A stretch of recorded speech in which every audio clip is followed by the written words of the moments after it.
gumawa ng batas kung hindi usigin ang taong gusto nilang usigin. Ito po ang nangyayari. Kaya nga po, dahil sa kagustuhan nila na talagang usigin ng ICC ang Pangulong Duterte, alam po rin yun? Yun lang ang tanging layunin. Sa 13 pagdinig ng Quadcom, 13, nakapaggawa lang sila ng isang batas na kahit siguro po high school graduate pagtatawanan niya yung kanilang panukalang batas. Bakit po? Yung definition na definition lamang po ng extrajudicial killing ay talaga pong matatawakan. Ayaw ko na pong babahin yun. Ibig sabihin, ang layunin talaga ay hindi in aid of legislation, kung hindi in aid of prosecution, in aid of persecution.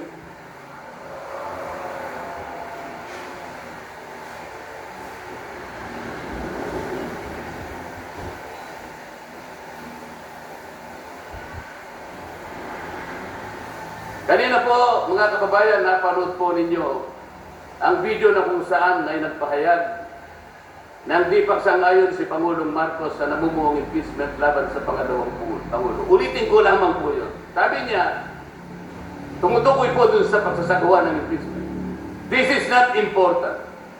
This does not make any difference to even one single Filipino life. So why waste on this?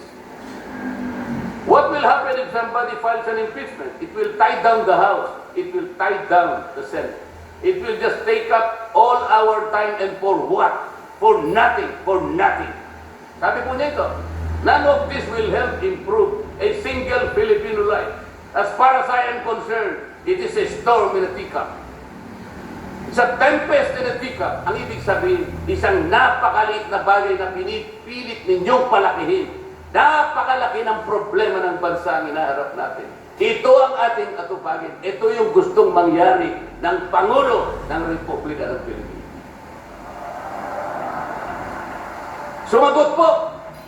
Sumagot po ang liderato ng House of Representatives.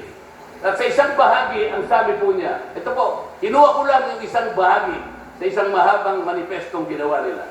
Sabi po ng House of Representatives, bilang tugon doon sa sinabi ng ating Pangulo. Sabi po niya, together, let us rally behind our President to protect and preserve the gains of democracy as we build a stronger, more united, and more prosperous republic. Pero nasaan po kaya? Nandito po kaya lahat yung mga sumama sa manifesto ito na sumusuporta na mag-rally tayo sa likod ng Pangulo? Tayo'y magkaisa upang panindigan yung nauna niyang pahayag na ang gusto nating unahin na pagkaisahan ay yung pagtugon, pag-address sa mga problema ng bansa. Nasaan kaya sila? Nandun kaya sila sa likod ng Pangulo o tayo lang lahat?